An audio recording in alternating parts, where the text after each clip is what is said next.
Please help me give big smooches to my guest, Erika Wasserman.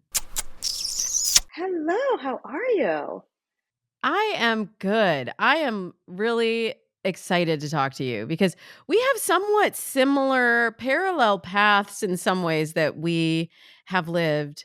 And you have these couples conversation cards. Let's talk about finances. And you're a financial therapist, which I think really on the surface, some people might be thinking like, well, how does that relate to dating? It relates a lot to dating and relationships. And it can often be a stopping point for a relationship progressing. So, first, I just want to start out with your own story and how you came here to become a financial therapist and then to develop these cards.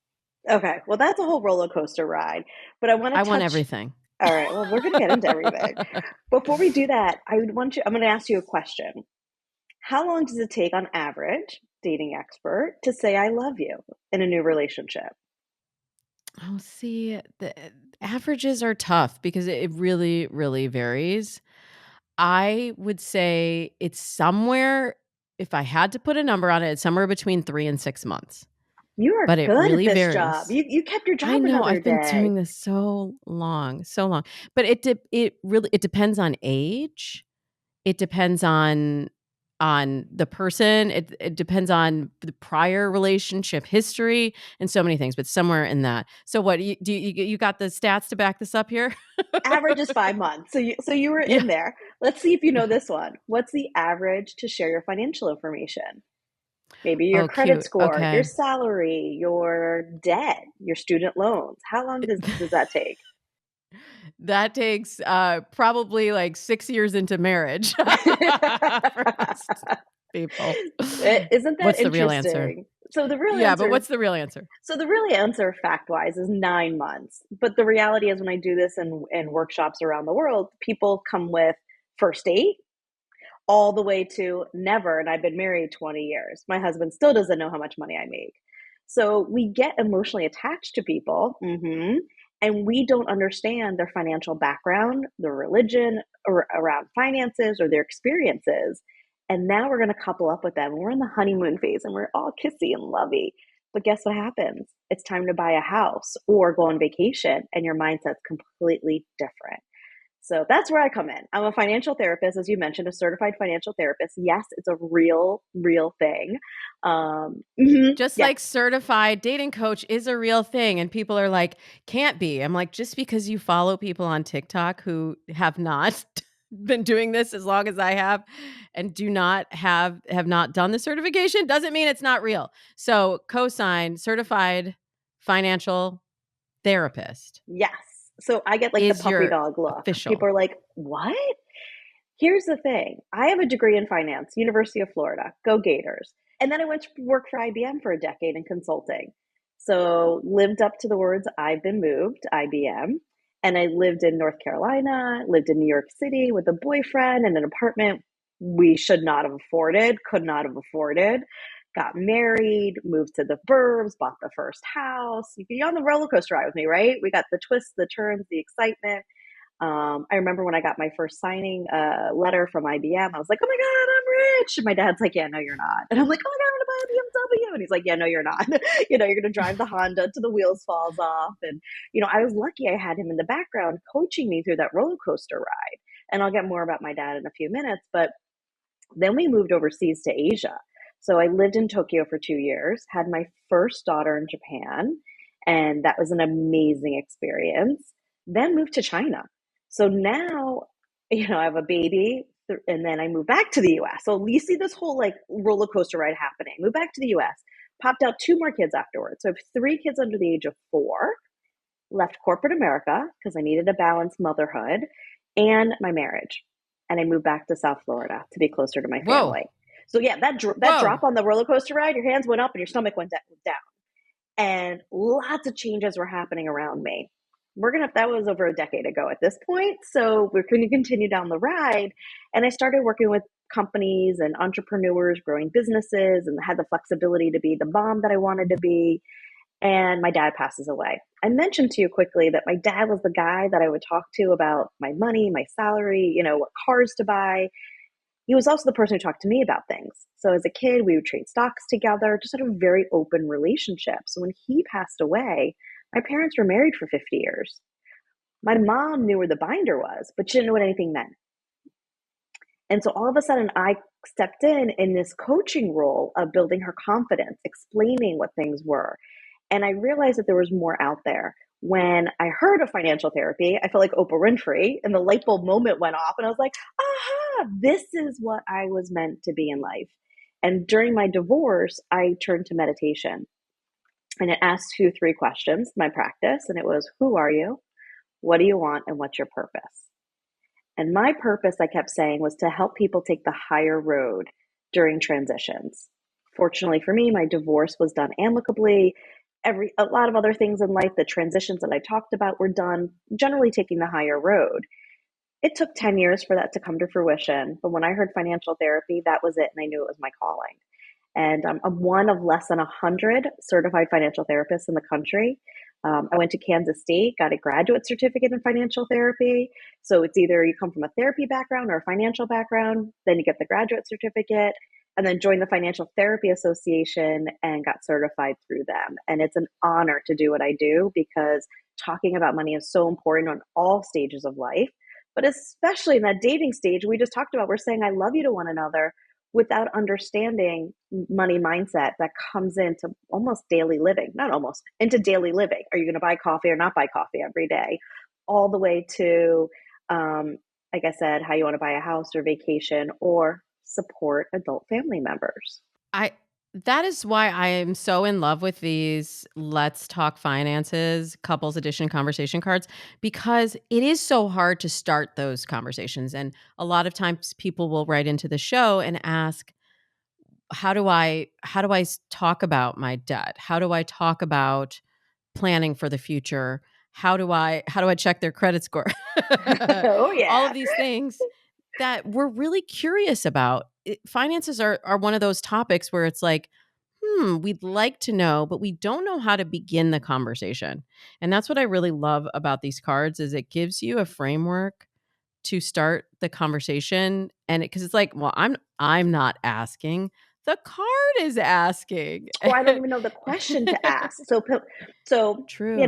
I was at a bar one night where all great ideas, besides the shower, right, where your great ideas come from. Sitting at a bar during happy hour, a couple next to me is on a 10-year anniversary, and they take out conversation cards. And she's like, I don't want to sit here and just stare at him. We're on vacation. I want to learn something new. And they hand me a couple cards to play with my friends. And again, that's when the aha moment went off, when I was like, this taboo topic of money that we're told not to talk about, so we don't have skill set in money management often, but forget about having healthy conversations. I can now make it gamified. We can now ask some of these questions in a creative way, a thoughtful way, and some of them are flat out blunt also, like, what is your credit score? 500, 600, 700, 800? Sometimes you just need an answer, and sometimes you need a dream, like, what does your next vacation look like and how much is it going to cost? And it gives you the opportunity to start sharing ideas with one another. Okay, well, Erica, I pulled a few cards so you can share some ideas with me and with our Dates and Mates audience. Um, and I pulled these specifically based on some of the questions that I get and things that I see come up for most of our audience are dating, whether they're divorced or widowed or dating for the first time. Most of our audience is single, although I have gotten a couple letters from people who are in partnerships. So we'll get to that too. But there's so much shame around money as Yep. well. And I read some statistic. I quoted it in my book. I can't pull it off the top of my head now, but you'll probably know it about how many people are actually in debt today themselves, especially in America, and how many people will say that they don't want to date someone who is in debt. So it's this kind of dual, like, I'm ashamed of my financial situation, but I'm also not going to take on somebody else's debt. what is going as a financial therapist, like, what is going on with that? And what is the reality of where most people are with their finances today? If you met somebody, and again, one of the questions in the cards is, how much in debt are you doing? Have you declared bankruptcy before? What are you doing? Ah, yes. And what are There you it is. doing? Are you And in what do debt? you, Why? And why? why? There we go. See, that's the And it magic says be sauce. specific.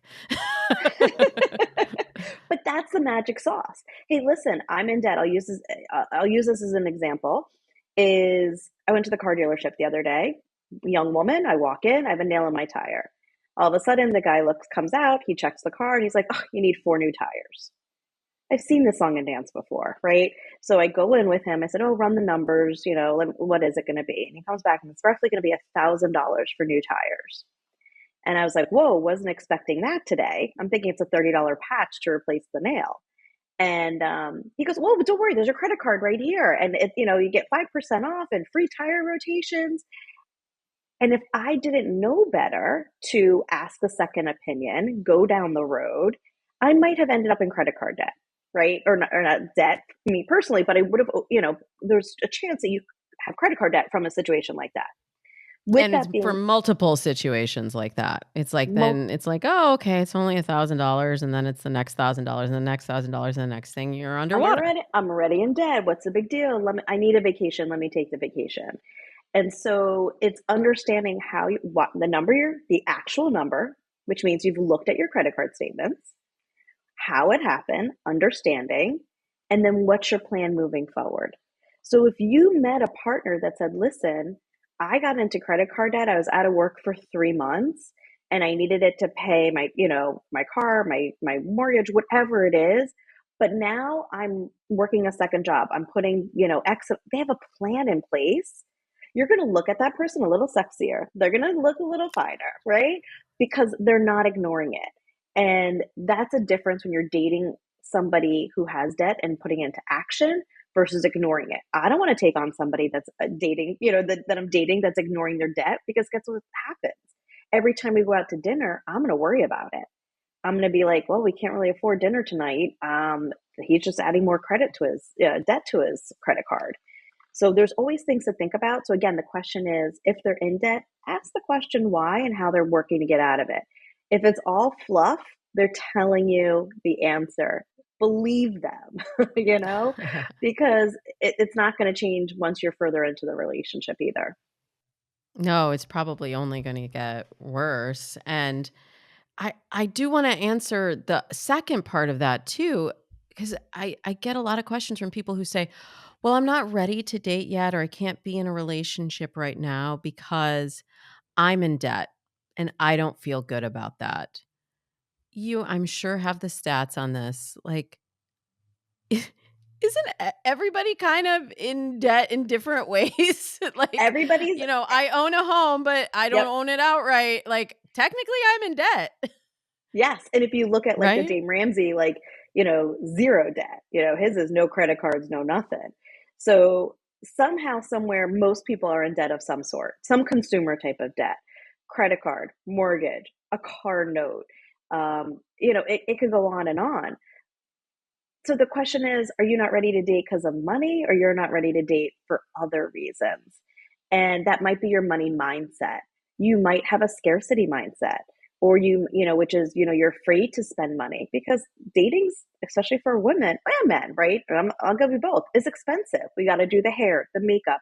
The guys have to pay for the drinks and the dinners. So it might not be ready to date right now if you're trying to pay off your credit card debt to put yourself in a better place. Now, if you're looking to pay off your house, if that's a goal for you, cool. Go for it. You can still date around and find somebody with the same mindset that wants to live, the fire lifestyle as well. That might weed out some people for you. I also think we don't necessarily need to equate dating with financial a financial outlay.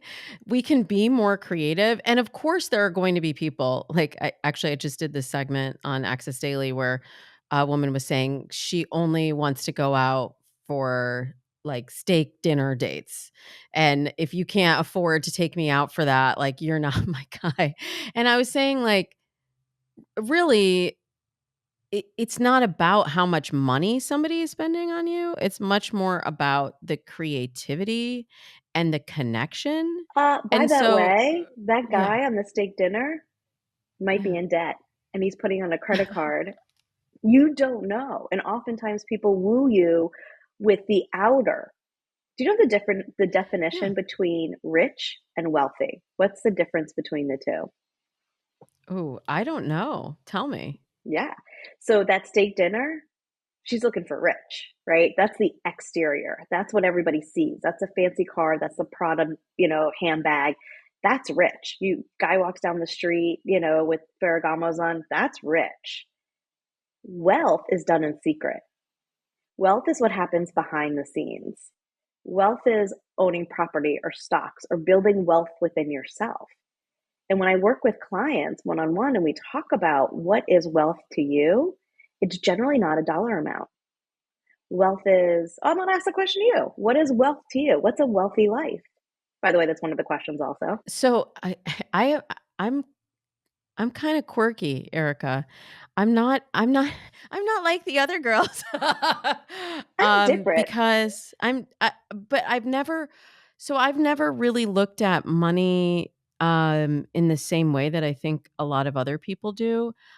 Hold I've on. You just never made an been assumption. You just totally made an assumption. We all have a unique mm, relationship. okay. But just based on what I hear from a lot of people, I've been doing this show for 12 years, right? Okay. And I was never, it was never a focus to me to find someone rich. Like rich, it was actually almost a turn off to me because I am wealth focused and I look at wealth, like seriously, when I hear that word, wealth extends beyond money. Wealth is Absolutely. more about the lifestyle that you are building. It is about the abundance of love in your life from your family, from your partner. It is about a feeling of freedom in your in the way that you live your life. To me, all of that is wealth, and not all of that connects specifically with money. And I have to say, that's exactly where my clients get to. Because wealth is, like you just said, for me, wealth is health. Wealth is time with my family. Wealth is adventures and experiences. Does some financials help with that? Yes, but could I also go to the park and have the same moments with my kids? Absolutely. So when you look at the difference when you're dating, are you looking for rich or are you looking for wealth? And that's two different things. That goes back to the interview you just did about the steak dinner. She's looking for rich. And those conversations are going to be very different than when you're looking for a wealthy person. I totally agree with you, and that's why I kind of started by saying I began the dating process, and I think some of this starts from my family of origin. Hmm. Because that really does also imprint on us, right? The way that we and there's a lot of cards here in the Let's Talk Finances cards about how your family thought about money and the way that your parents uh, the way that your parents talked to you about money or shared with you about finances. You started even with your conversations with your dad, and the foundation that we get when we're kids, that can impact the way that we enter into a partnership in A the hundred future, percent. right? Our money beliefs come from three things. The first one is our background. So for me, I use this story growing up as a kid. We go shopping and we would hide the bags in the car until my dad left for work. And then we'd bring them in. Right. I mean, that was our background. But it also was my background is like we talked openly about what bills were and how much we were going to spend on vacation. So that was my personal background. Then religion is the second pillar. Some things, money is greed, doesn't buy you happiness. You give a certain amount to charity. In some religions, money is men are the ultimate decision makers. So you have people that have gone from their father's home to their husband's home that never had an opportunity to grow their relationship with money. And then the third piece is experiences. So if you have a positive experience going out to steak dinners, you're going to keep going out for steak dinners, right? You have a negative experience, you're going to like rethink that again. And what happens is we're not taught to talk about money. At school, you're not taught to talk about it. With your friends, we don't talk about it. And in our homes, often we don't talk about it. So, how can you get better at something if we're told across the board not to get better because we're not communicating and we're not learning from one another? Mm, that's so important, and, communication is everything. I talk about it on the show all the time, and, it is interesting how there's this sort of black hole around money where it's like, well, we can talk about anything but that. I think there's a lot of fear as well. Many of our listeners are successful in their careers, are good savers, have built up their nest egg and worked really hard to do that. And they fear in dating that the person they partner with may come and take some of that away. Yeah. And that I just want to address that. I want to get your take on that because it is very rational fear. Like I worked for this stuff and now I'm going to give maybe give it away to you and you might take it forever. But I do find that for more successful clients and more successful couples, there has to be that that concept of you're building something together. And some people will contribute through money and some people will contribute through other means, but I see that there's a lot of focus for particularly for high earning women who are Yep. dating men to find men who are at their level or higher, and I see some women pricing themselves out of the dating pool. Oh, I love the way you said that, pricing themselves out of the dating pool. You know, it's interesting. I'm working actually with a male client right now who, let's say, net worth is 7 million. You would never know. I mean, lives on a farm, the big old beard, and just nobody knows how much he's worth. He doesn't share it with his romantic partner, his business partner, his family. Nobody knows his net worth because he's afraid people are going to judge him differently, that are going to ask for things differently, that are going to expect him to pay for the dinner every time they go out or whatever it is. And also from his background, the self worth isn't there either of the money that he's made. So it's an interesting dynamic that's put into place. So for what you're describing, for the women that are out there dating I'm in that group as well, right? That have money and nest eggs put aside, we worked really hard for. You don't want it just to disappear, but that comes with communication and trust. And I'll say it, and it's not a bad word, legal as well. There's nothing wrong with a prenup, a living arrangement, where you go get it signed off on. If you have a boyfriend moving or a girlfriend moving into your house, decide up front, have those uncomfortable conversations up front so that way you can be comfortable.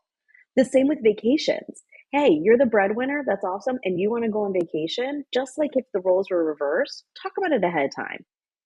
Like, I'm good with paying for X, Y, and Z, but can you pick up this and this? Or what would you like to pick up or contribute to this vacation? And do it before you go away. So that way, once you're there, you guys can relax and you're not worried or thinking about these things because sex and money are the two reasons that couples break up. So the more you know about your partner ahead of time and talk about these things, the more comfortable you're going to be in your relationship. 100%. And what do you say to those people that won't even move into a relationship? Like, if you are not at my level of my earning level, that it's just a non-starter. Like 7 million or bust. Yeah, Do you think that hey, that's a smart decision? no, because that's an ego decision, right? That's the outside talking. Your intention is to be in a loving relationship. Your ego is saying, I need this net worth. What if you had the money and they had the time and the values? And I worked with this with a client, actually very similar. He was retired at this point. She had some millions in the bank. and he didn't feel deserving of her worth, of her dollar amount, of the spend of the vacations, of the and we were talking about a new stove. She bought a new stove for the house, and he was like resentful almost of the stove. And as we started talking about it, I'm like, well, who does the cooking in the house? And he goes, I do. And you enjoy the cooking. You have beautiful meals together. She appreciates the cooking. The stove is just a vessel. What you bring to the table, literally, from that stove is what the love is. So you need to look at what you each contribute, and some might be financial and some might be time and skills. If they're not matched, though, then that's a red flag you need to get out also. So you have to see what everybody's bringing in to the table every time. And everybody's going to be different. Perfect. You can't look at your friend Yeah. and see what works for them. It's a unique relationship. Perfectly said. So, what if you find yourself in a situation like, for example, when I started dating my husband, I was making double, Erica, double his salary. And so there were things that I used to do that were just not in the budget for him. Like, I love going out to eat. When you were saying, describing like the you have a good experience out at dinner, then you're gonna want to do it again. That was me. And that was like that's what I did with my family. That's how we like I didn't buy clothes. We bought experiences. We Mm. bought dinners together. That's a great Um, story to share, though, by the way, right? right. Because Is there a card for it? I bet there I'm sure there is. is. But your Yeah. partner, though, understands that you value a meal over a new piece of clothing. Yes. Yes, and that I mean, now in marriage, like, that's come up 10 times over, and there are definitely questions in here about, values that were really illuminating that I coulda used 20 years ago. But what I found is that for him, it was really anxiety producing to go Hmm. out to dinner or to take a vacation if he didn't have the money for any of that. But I really believed in him and his potential as well, and that wasn't a concern for me, but it still was an issue for him. Like, even if I said, "Well, I'll just pay f let's I just wanna go out to dinner. It's not a big deal. I'll pay for it." He was like, "No, that doesn't feel comfortable." So, I had to, for many years as he was going up his career path, I had to then also compromise some of the things that I wanted to do because it wasn't something that was in the comfort zone for him. Hmm. Now, I mean, we're still together 21 years later. So, and hindsight's always 2020 or 2120. So, do you think that that's the right decision, Erica? Like to then we would just like cook dinner at home instead of going out because he really it wasn't to me it wasn't worth it to stretch his comfort zone to the point just so I could go out to dinner and have what I thought of as a nice time. Yeah. So you said two really key things. One, you used the word compromise, which in every successful relationship is compromise. So there is a level of that. Also, if you had that conversation earlier on, where you would have said, listen, dinner for me out is a way where I bond with somebody, where shared experiences, this is how my background is, and this is important to me. What about going out to dinner upsets you? And if it's like, I can't afford it, it doesn't make me feel good, I want to be the man in the family. Okay, well, how can we do both? So is it finding restaurant week is the nights that you go when it's a special deal? Is it going for happy hours to a new restaurant? Is it Venmoing money ahead of time and he puts the credit card out when it comes up? Right? You say, okay, I'll pay for the electric bill for the month so we have dinner money to go out. It's having those Those are great. conversations. Yeah, it's just having those conversations and reframing it for both of you. So he feels good and you feel good. I love that. And you're also making me think of um another conversation that has come up. So I come from a family that um had enough money, but we're also very frugal. Like, we were really raised on, like, get the best deal you can get, negotiate. So, like, literally, I'll tell my dad now when I've saved money, I'll be like, "And I got this, and it was 25% off." And he's like, "Good going." And I did this, and I only spent this much. He's like, "Yay." It really is a point But of I do pride that, for like, I'll me. walk into a party and somebody will comment on my dress, and I'll be like, "It's great, it was on the sale rack." And then I'm like, afterwards, like, Right? "Why did I have to see that?" You know? It's funny because my husband, for whatever reason, it's the opposite. He feels really uncomfortable using coupons. You mentioned restaurant week. I'm like, this is my favorite because it's a Yes. deal, but it's not like you have to lay out a coupon or a voucher or something like that. But like, it really makes him so uncomfortable to get a discount.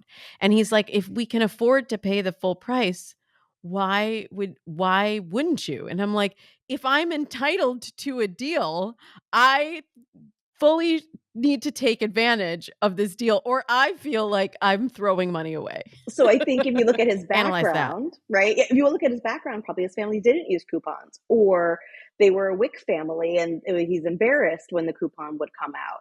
So there's something behind there for him. But I'm giggling because I mentioned I was divorced. I've been divorced over a decade now. One of my first dates, a friend set me up. I was passing through town with a friend, and we went on a date. And the guy pulled out a coupon on a first date, and I was like, I didn't know what to do. Like, I didn't do anything clearly, but I hadn't been on a date in a really long time. And then the guy busted out with a coupon on a first date, and I was like, "Oh, okay."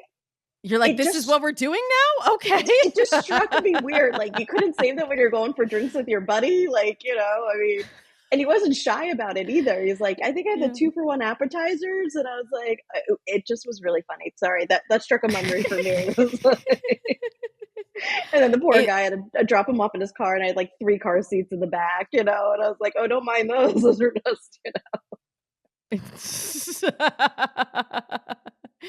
You're like, "Well, now I've saved money to pay the babysitter." So, Exactly. Yeah. I mean, all of it is tied to an emotional response, right? And dating is so emotional, and so are Money. finances. So this is why I really love that the cards are able to to get us having these conversations. Um, I just found the one. Would you rather spend money on things or experiences? This is a conversation that my husband and I have had many times, and I honestly feel like I'm just gonna highlight this one. I honestly feel like this card and this conversation is one of the pillars of our relationship Mm, because we are aligned on this. We both would rather spend money on experiences, and that guides a lot of our choices in our life together. that's awesome. I think it would be very hard for me to be in a relationship with somebody who wants no shade to those who spend their money on things.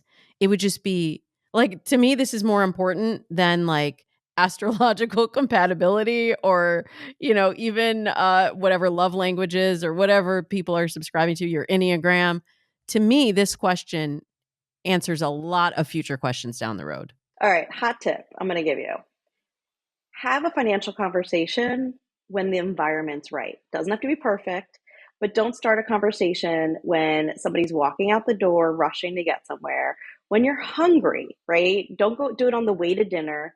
Have it in an environment that's easy, like you're going for a drive, grab a couple cards. Create new conversation out to dinner, or like if you're walking the dog around the block is another great opportunity. So you can set a financial date night, grab a glass of wine, a cup of tea on a Sunday morning, and talk about your hopes and dreams, which is beautiful. But also sometimes building those smaller conversations along the way will be helpful for when the big conversations you have a better understanding of each other. So it's really cool, just a way to create financial intimacy, which might be a new word for a lot of us. I love that financial intimacy. And then you can take the more challenging cards and just put them in your back pocket for later. The other thing I love about that tip is do it while you're on a drive or while you're on a walk. I talk about this in my book, F the Fairy Tale, that when you have conversations side by side, it takes some of the pressure off of the other person and it allows us, actually, you'd think it would be I need to stare deeply into your eyes to connect. But especially when you're talking about something sensitive, it sort of reduces the pressure and anxiety and allows them to speak more freely. So, Yeah, I it love allows that you to too. be more vulnerable, you know? Totally. I did it. I have 3 teenage daughters, and we had a big family meeting the other day, and there was bickering going around, and I said, "Everybody turn their chairs around." So everybody had to turn their chairs around so they couldn't look at each other. So therefore That's a great tip. we had to listen, right? You had to listen to when Yeah. the person was done. You weren't looking at body cues and you weren't so these are just little tips to help you have a more engaging conversation, which is probably why pillow talk is so nice because the lights are off and you're able to share a little more. But don't talk about finances in bed. No, that's not sexy. I mean, I guess you know, we could probably make it sexy, Erica. But, I mean, we some can of make these anything cards, sexy. of course. Some of these cards, they're not all like super, super intense either. I want to make sure that everyone knows, like, some of them really feel good, actually, to ask. What do you spend money on that brings you joy that other people might not understand? Like, that's an opportunity to really share from your heart. So I love how you really have woven the financial conversation into the the important pillars of your values. And I say that people will show you their values based on how they spend their time and spend their money. So Absolutely. you've definitely done that. So what's one thing that you spend money on that brings you joy that other people might not understand? Ooh, that's a great question. Probably dance lessons. I Oh, love to dance, and I want to be really good at it. I'm not very good at it. I mean, I'm good, but I'm not great. But I would love to take a dance class whenever I can. And so for me, that's kind of fun money. So not everybody gets that. They think I'm a little crazy, a little too old, maybe. But for me, it brings me joy. oh my gosh, you're never too old to No, dance. I wanna be I think I wanna that's be the so old couple great. one day on the dance floor, like, that's my goal. You see that old couple and you're like, "Aw, that's my goal." I love that. And that's something that I can really visualize for you. So I Aw, affirm that. thank you. For me, it's probably psychics. I love that. And I will not explain further. Oh, I've never been. Uh, It's on the bucket list. We might have to have an off what? I know, we'll have to have another conversation about that. Oh my gosh. Yes. I'm going to do a dance lesson. You're going to go to a psychic and we will reconnect. Before you go, we like to ask our guests this season, what is your most unpopular opinion about dating and relationships today? That talking about money is cool, you know? That it's good to do because then you know what you're getting yourself into. So don't make it taboo, don't make it uncomfortable, make it more sharing stories versus like listing facts. So I'm all about the sharing of stories. And thank you, Erica, for being here to share your stories with us today. And also these Let's Talk Finances Couples Edition cards. And you have a new deck coming out of Divorce Edition cards as well? yes, the joke is if you don't do the couples edition, you're going to need the divorce edition.